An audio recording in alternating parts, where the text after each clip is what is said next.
I may be about to start a door war in my comments section, so I would just like to ask in advance that people be civil. Hi guys, it's Emma, welcome back to my channel, and if you're new here, then welcome to the chaos. I do all things music related on here, from audio engineering style content to production and songwriting challenges to just talking about music and musician life. Today's video is about DAWs, digital audio workstations. Specifically, it's about one particular DAW, but I will be mentioning Logic in it. For those of you who don't know, who are completely new to this channel, I am a Logic user, generally. And whenever people ask me why I'm a Logic user, my answer is pretty simply, just that's what I have. The longer answer is that it's a one-off payment, right? So it wasn't going to be the same expenditure that some of the subscription ones are. I know that there are others that are one-off payments or ones that are even free. The second reason, I started on GarageBand. I had an iPad and I started using GarageBand on that to do really basic covers. And then I got a MacBook, and then I got Logic on a MacBook.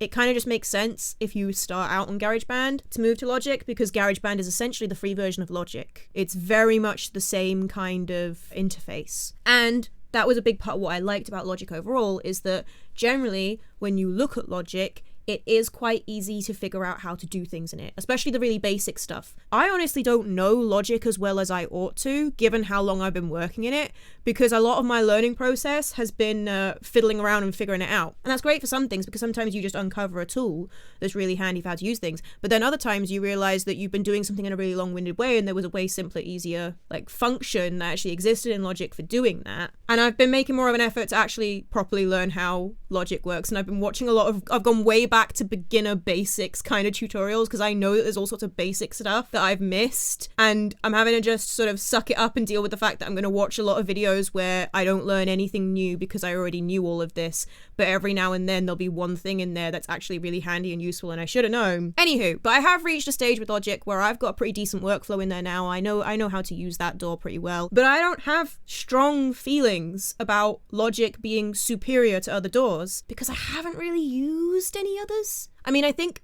in school, way back, I'm talking here, when I was 11, 12 years old in school, there was a period where my school had Cubase on certain computers in one of the music rooms. And we did some really basic stuff in Cubase. So technically I've used Cubase before, but this was ages ago.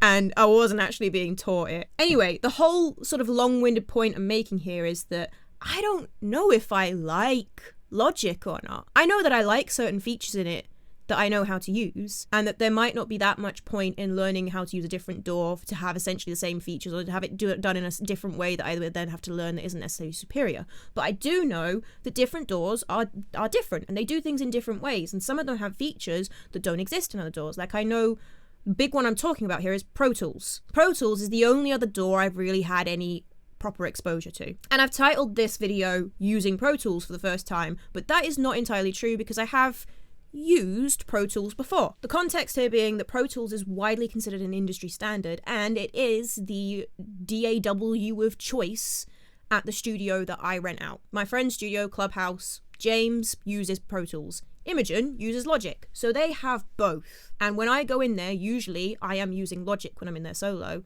but if I go in and I sit in on a session that James is doing, he's using Pro Tools. Because of that, I've had a lot of exposure to Pro Tools. I do somewhat understand how it works, and also really don't understand how it works at all. And that's why this video has come about in the first place, because there is a free version of Pro Tools that you can download, and I've made the decision to download it. It is what James uses. And there was an occasion when I was in the studio, I was renting it out, and they needed a favor doing because a client had contacted them and they were away on holiday, and this client needed a different version of their track being bounced without the vocals on because they needed to send it off for a sync placement. Because I was in the studio, they could actually ask me to just load up the project and do it for them. But they couldn't just ask me to do that. I had to sit there on a phone call with James while he talked me through what to do. But had I known how to do that, then I could have just done that favor for them really quickly and easily, and they wouldn't have needed to be on a phone call with me talking me through how to do it. So it just seems to make sense to me that I understand another tool that exists in that studio. It also makes sense because James is not the only one that uses Pro Tools. As I said, it's considered an industry standard. A lot of studios use Pro Tools. I'm not thinking small. I'm thinking this is my future. I'm not going to be giving up on this anytime soon. And if other studios have Pro Tools and only use Pro Tools, if I'm in a session working with another producer producer for an artist on a track and they use Pro Tools, then I need to know what's going on in that session still. And the third reason is I might like it better, and I specifically might like it better for certain jobs and certain jobs that I could do with the free version, because the free version actually has a lot of the tools in it when it comes to just the basics of recording audio and editing audio. It's like I might decide I want to track, comp, and edit in Pro Tools and then shift to Logic to mix. I can't see myself choosing to mix in Pro Tools when, you know, one of the things I'd be losing access to is plugins that I use on a very regular basis, because I use a lot of the Logic stock plugins still, especially the compressor. And I guess a slightly fourth reason here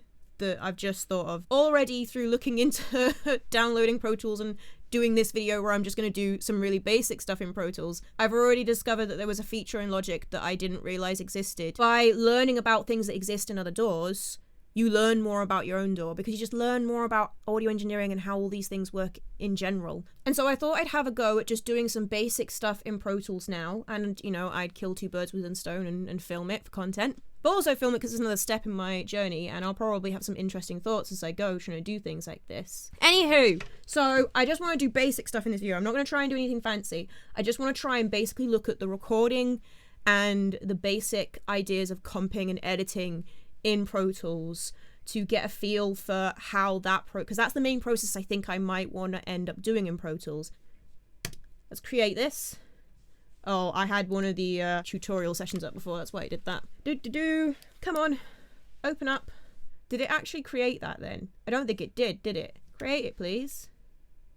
Okay, that session name already exists. Where's the session then? Okay. I bet this is because I didn't actually close the Pro Tools session before, which is why it just told me to save it just now. So I just closed a window, which means I need to now reopen those windows, I guess? It must be in window. Surely it's in window. Okay, let's get the edit window up. Yes! Okay, fabulous. So, we are now looking at Pro Tools. I just want to like properly look at this, because sometimes in sessions, especially with some stuff being really small, like this section here is really small. Can I actually zoom in on that? Oh, okay. I just accidentally got rid of them. How do I make them come back? I didn't mean to get rid of them. I want them back. Can I get them back? Okay. It would probably be in here, wouldn't it? So I think I got rid of meter. See, one thing I think I probably will like better about Pro Tools versus Logic is that I'm not that keen on how all the markers stuff works in Logic. And whenever I've seen markers in Pro Tools, let's just try and set a marker here so I can see. So if I just click this plus, that will create a new one. Okay, let's just call you test marker. Oh, okay, that looks like that.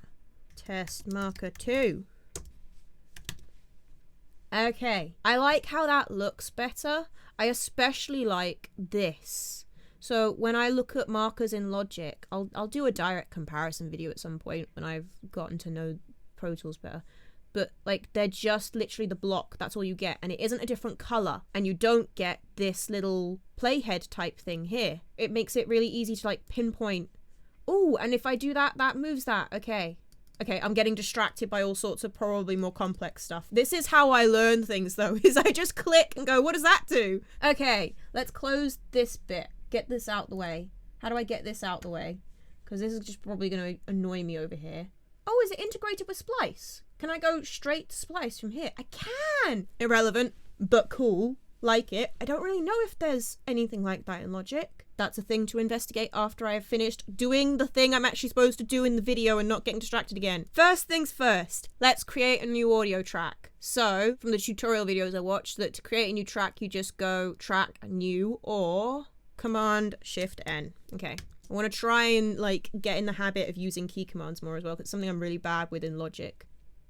I'm going to call this a vocal test. One thing I do know is different. I'm pretty sure if I do this now, if I click that and I click, because apparently you're supposed to click record and then click play, and that's how you record in Pro Tools. And obviously that's different in Logic, because there's just a record button you hit. But if no tracks are record enabled, okay, that's different in Logic. And actually, I already like that better, because something that can happen in Logic is that I can just be on a track and I can accidentally hit R on sort of impulse instead of spacebar and be recording on that track when it's not record enabled yet. Because in Logic, if you have a track selected and you hit R, then it will just record. I don't know, maybe if that's a setting you can change in any way, but I do quite like that I can't just accidentally start recording on a track without realizing it. So what if I record enable it and then I just hit spacebar? That just plays back, doesn't it? Okay, so that does actually just enable recording and then hitting play, but when you've enabled record on a track, which is over here, so tiny, that's I'll be the monitoring there, isn't it? There's your solo and there's your mute. Let's just record something then. I can just hit, oh wait, I have to click that again because it's clicked off, hasn't it? So if I just click that, even with it record enabled, it's just gonna, does it have an equivalent to capture recording? That's a question I have about Pro Tools that I will answer at a different time, I guess. Record this, record this, record this, record this, stop. Oh, it came off straight away. Ha ha ha ha. Okay. So I do need to know the key command for how you do that, because that's long-winded. I'm not doing that. There must be a key command that activates that and then that also plays. Is playlisting already enabled? I just watched a video on this and I've already forgotten how this works, and I'm gonna have to just quickly stop and go back to a tutorial, aren't I? Because I don't... Wait, no, playlists is here. Playlisting is now enabled. Okay, how do I create a new thing within that playlist? I do remember this key command. I do remember it. Maybe it wasn't either of those. Maybe it was this one. Oh, that's going to create a whole new playlist? Or have I just... So if I did this...